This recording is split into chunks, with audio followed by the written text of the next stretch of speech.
What's up, my know-it-alls? That's right, it's time for a brand new review. I tell you what, I'm excited.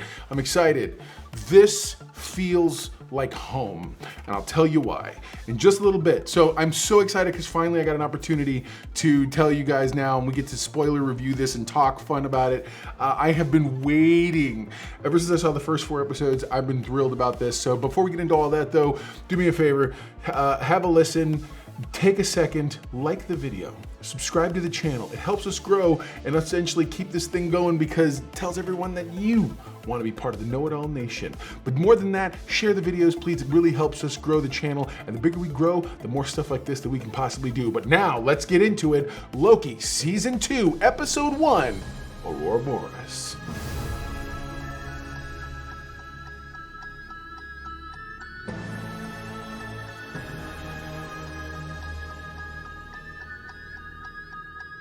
Man, I'll tell you what, I'm so excited. So there's a lot of fun stuff going on.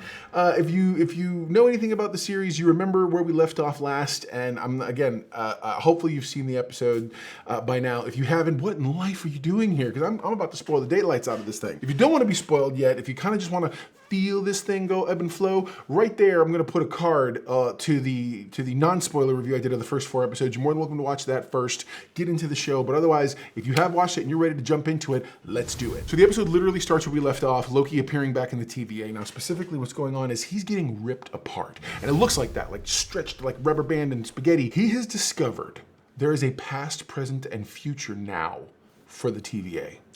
Used to not be the case because the TVA existed outside of time. So clearly, since the moment Sylvie stabbed He Who Remains, so when we first showed back up, they didn't recognize him. That's because he was in the past. Apparently, they now are discovering this, they've all been alive for hundreds, if not thousands of years, and literally every so often their memories get reset or whatever else.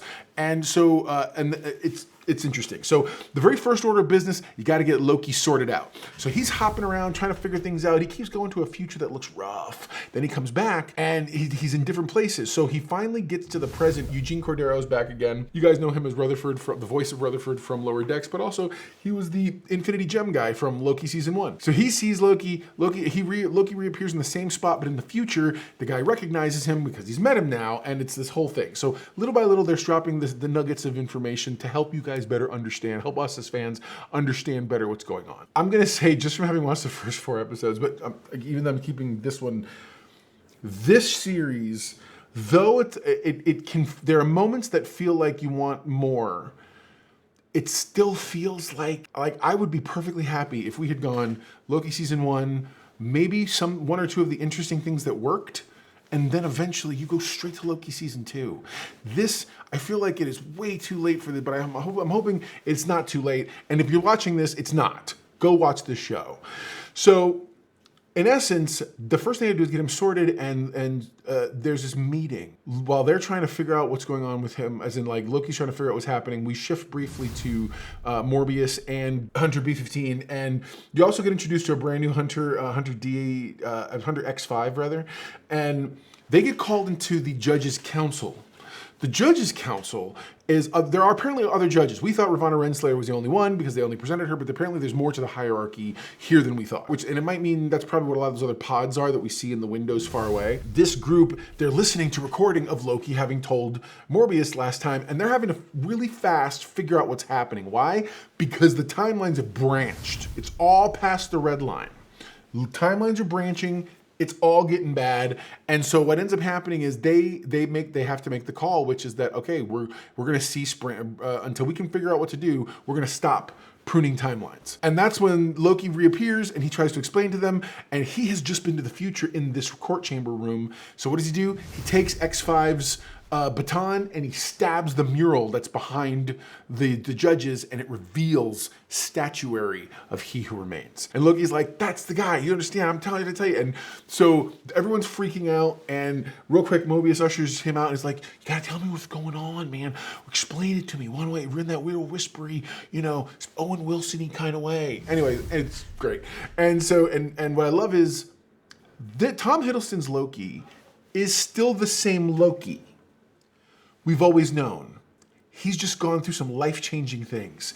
What I love is it feels like the last episode happened, literally I feel like you could watch the last episode of season 1 and roll right into season 2, because Tom Hiddleston is literally just kind of jumping there being like, you can tell he's in shock, he's like, I tried to tell her to stop, I didn't want her to do this, I couldn't believe it, like he's freaking out, and Morbius is trying to get him to calm down. Finally, Morbius sees the jumping thing, and again, like I said in my non-spoiler review, if you were worried that there was somehow not going to be the same vibe and energy, don't have no such concerns. This was amazing.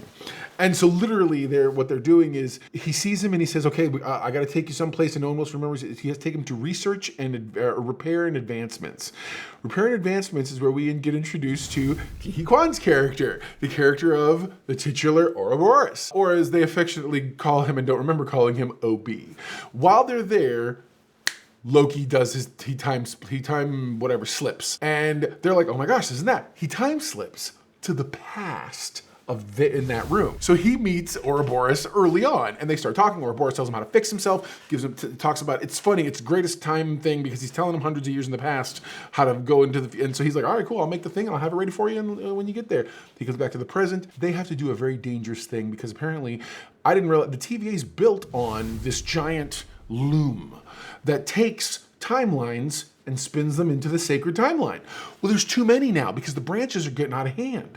So as a result, the machine's breaking down. That tremor is being felt in the past, present, and future, everywhere.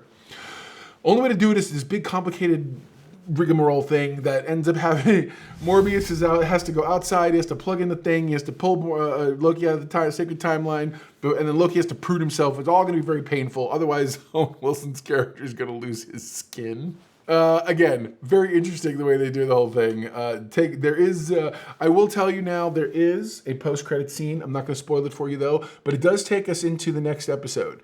I will say in the screener I saw, they didn't have it cut off before I got to this. So this was a surprise even for me. So I think I'm going to start it with this episode. I'm not going to tell you about the post-credit. Just watch it. Again, let's talk about it in the comment section. So there you go. Now you know. And if knowing is half the battle, you're halfway to being a know-it-all yourself. What is the know-it-all index for me for this episode? It's a good start. It's a very good start. I'm going to give it a very conservative yet enthusiastic 7.5. This is all because Marvel, you're earning my fandom back. So I'm not getting no free rides here, no free meals anymore. Okay, I love everything you guys have done in the past. This is good. This whole thing feels good. I will say some presents that are missed. You do feel Jonathan Majors' presence and voiceover bits that all reuse stuff from, I think some of it's from Ant-Man and some of it's from He Who Remains a Speech. They don't lean much into that part. This is very much about getting Loki sorted out first. And then we're gonna move forward into the finding Sylvie of it all, because that's where this ends. It ends with, as Loki's in the future waiting to get pruned or whatever, waiting for him to signal to prune himself, somebody opens the elevator and it's Sylvie. So as soon as the situation happens, they barely make it out without Owen Wilson losing his skin. He literally goes, "We need to find Sylvie." So yeah, man. All right, guys, comment below. Let me know what you thought of the episode. I'm enjoying it. I'm looking forward to seeing your reactions to the next 3 episodes.